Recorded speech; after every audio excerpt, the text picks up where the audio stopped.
डरने के लिए तैयार हो, लेकिन पहले एक झटके वाली खबर सुन लो। क्या तुम्हें पता है कि 80% लोग हमारी कहानियां तो बहुत पसंद करते हैं, लेकिन अभी तक सब्सक्राइब नहीं किए हैं? हाँ, बिल्कुल सही। अगर तुम भी उन 80% में से हो, तो हमारी एक छोटी सी गुजारिश है।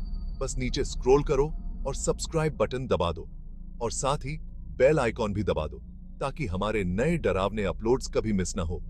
ये छोटा सा काम है, लेकिन हमारे लिए बहुत मायने रखता है। चलो, हमारे खौफनाक कम्युनिटी में शामिल हो जाओ और डरने के लिए तैयार हो जाओ। रुको, क्योंकि आज की डरावनी कहानी बस शुरू होने वाली है। मजा मत छोड़ो। ओक हेवन का छोटा सा शहर शांत और प्यारा था, सुकून भरा। अब तक शहर पर एक साया छा गया था। लोगों के दिल दहशत से भर गए थे। शुरुआत हुई बुढ़िया मिसेस गेबल के गायब होने से, फिर छोटा बिली भी गायब हो गया। कोई उन्हें ढूंढ नहीं पाया। शहरवासी आपस में फुसफुसाते थे, कुछ गड़बड़ थी, बहुत ज्यादा। उनका कभी शांत रहने वाला शहर अब किसी अनजान खौफ से घिरा हुआ था। आखिर ओक हेवन में हो क्या रहा था? ओक हेवन गजट के युवा पत्रकार अजय अपने ऑफिस में बैठे थे। रात का समय था और ऑफिस में सन्नाटा पसरा हुआ था। अजय की आंखों में थकान साफ झलक रही थी, लेकिन उनके चेहरे पर एक दृढ़ संकल्प भी था। वो अपने टेबल पर फैली हुई अखबार की कतरनों को घूर रहे थे। हर कतरन में एक गुमशुदा व्यक्ति की कहानी छुपी थी, और अजय को इन कहानियों में कुछ ऐसा दिख रहा था जो बाकी लोग नहीं देख पा रहे थे। हर एक कतरन एक गुमशुदा इंसान की कहानी बयां कर रही थी। ये कहानियां अजय के मन में कई सवाल खड़े कर रही थीं। क्या ये सभी गुमशुदगी आपस में जुद्दी हुई थीं? क्या इन सबके पीछे कोई एक ही अपराधी था? आखिरी शिकार थी एमिली कार्टर। एमिली की गुमशुदगी ने पूरे शहर को हिलाकर रख दिया था। वो एक जानी मानी सामाजिक कार्यकर्ता थी, और उसकी गुमशुदगी ने अजय को और भी ज्यादा चिंतित कर दिया था। उनकी रियरहेज की हड्डी में सिहरन दौड़ गई। अजय को एहसास हुआ कि ये मामला साधारण नहीं था। कुछ तो ऐसा था जो बहुत ही भयानक और खतरनाक था। वो जानते थे कि उन्हें सच्चाई का पता लगाना होगा। अजय ने ठान लिया था कि वो इस रहस्य को सुलझा कर ही दम लेंगे। उनके मन में एक अजीब सी बेचैनी थी, लेकिन साथ ही एक दृढ़ निश्चय भी। ये गुमशुदगी बहुत अजीब थी, बहुत ही डरावनी। रात के अंधेरे में शहर की गलियां और भी ज्यादा भयानक लगने लगी थीं। अजय को ऐसा महसूस हो रहा था जैसे कोई छाया उनका पीछा कर रही हो। शरीर हमेशा खून से खाली पाए जाते थे। ये बात अजय को और भी ज्यादा परेशान कर रही थी। आखिर ऐसा कौन कर सकता था, और क्यों? उनकी गर्दन पर 2 निशान थे। ये सामान्य नहीं था। अजय ने कई बार इन निशानों को देखा था, और हर बार उनके मन में एक ही सवाल उठता था, ये निशान किसके हैं? अजय के मन में एक भयानक ख्याल आया, क्या ये निशान किसी पिशाच के हो सकते हैं? ये सोचकर ही अजय का दिल तेजी से धक-धकने लगा। क्या ये कोई पिशाच हो सकता है? अजय ने अपने आप से यह सवाल पूछा, और उनके मन में डर और उत्सुकता का मिश्रण था। अगर यह सच था, तो अजय को एक बहुत ही खतरनाक सच का सामना करना था। अफवाहें धीरे धीरे शुरू हुईं। अंधेरे में फुसफुसाहटें, बंद दरवाजों के पीछे शेयर किए गए डर। लोग रात के एक प्राणी के बारे में बात करते थे, एक राक्षस जो खून का प्यासा था, एक पिशाच। अजय ने अफवाहों को नजरअंदाज करने की कोशिश की। उसे तथ्यों की जरूरत थी, सबूतों की, लेकिन अंदर ही अंदर उसका एक हिस्सा सोचने पर मजबूर था, क्या इन फुसफुसाहटों में कोई सच्चाई हो सकती है? क्या सचमुच कोई पिशाच उनके शहर को आतंकित कर रहा था? एक धुंधली शाम को एक अजनबी ओक हेवन आया। वो लंबा और पतला था, उसकी आंखें नीली और तेज थीं। उसने अजय को ढूंढ निकाला। तुम्हें उस प्राणी को ढूंढना बंद कर देना चाहिए, अजनबी ने चेतावनी दी। यह बहुत खतरनाक है। अजय हैरान रह गया। ये अजनबी कौन था, और उसे इस मामले में इतनी दिलचस्पी क्यों थी? अजनबी करीब आया। उसकी आवाज धीमी फुसफुसाहट में बदल गई। पिशाच पुराने चर्च में रहता है, उसने फुसफुसाते हुए कहा। सावधान रहना युवा पत्रकार, ये ऐसी लड़ाई नहीं है जिसे तुम जीत सको।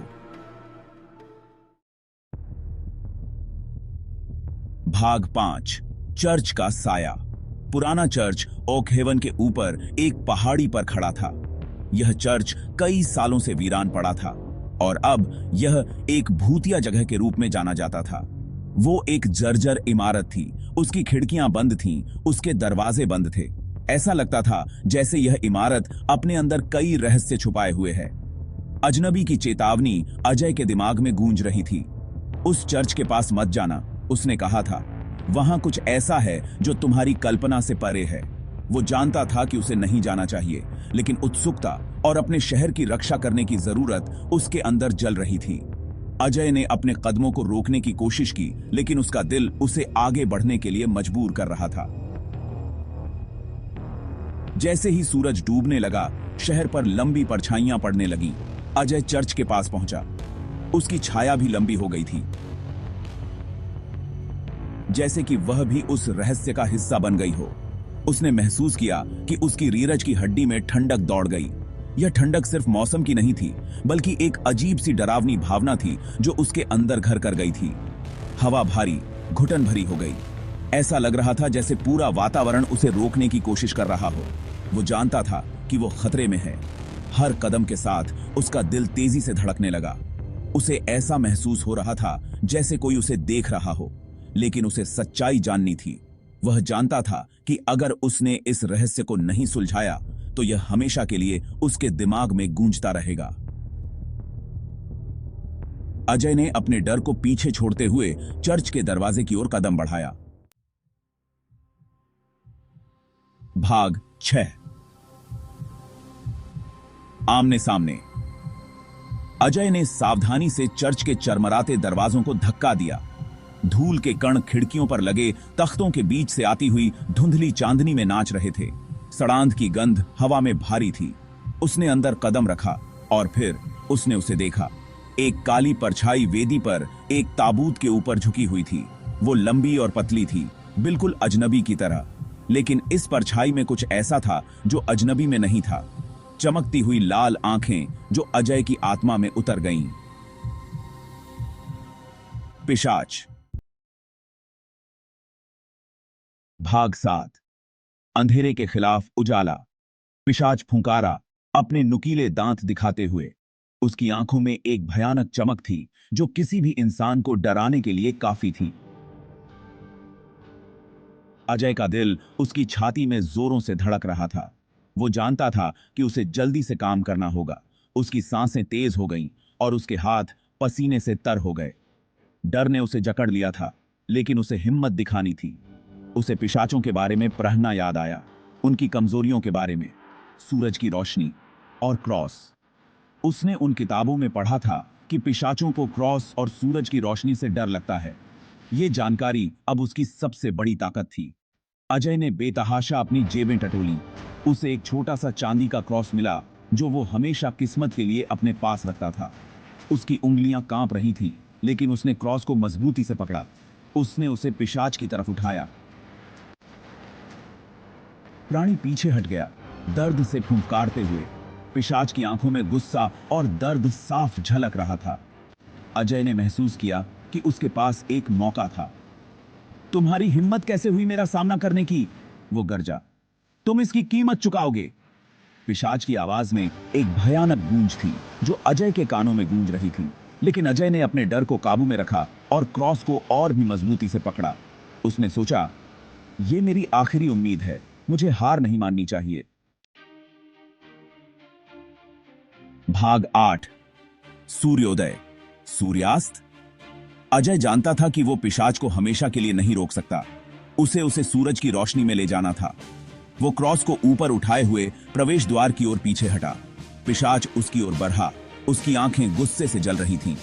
जैसे ही पिशाच झपटने वाला था, भोर की पहली किरणें खिड़कियों पर लगे तख्तों के बीच से टूटकर अंदर आईं। रोशनी पिशाच पर पड़ी, जिससे वो पीड़ा से चीख उठा। वो आग की लपटों में फट गया। अजय की आंखों के सामने धूल में बदल गया। ये खत्म हो गया था। ये कुंपासी का। भाग 9। राहत में डूबा शहर, लेकिन कब तक? पिशाच के नाश की खबर ओक हेवन में जंगल की आग की तरह फैल गई। शहरवासी राहत महसूस कर रहे थे, अजय के साहस के लिए आभारी थे। शहर पर छाया हुआ डर का साया छंटने लगा। अजय पुराने चर्च की सीढ़ियों पर खड़ा था, अपने शहर के ऊपर सूरज को उगते हुए देख रहा था।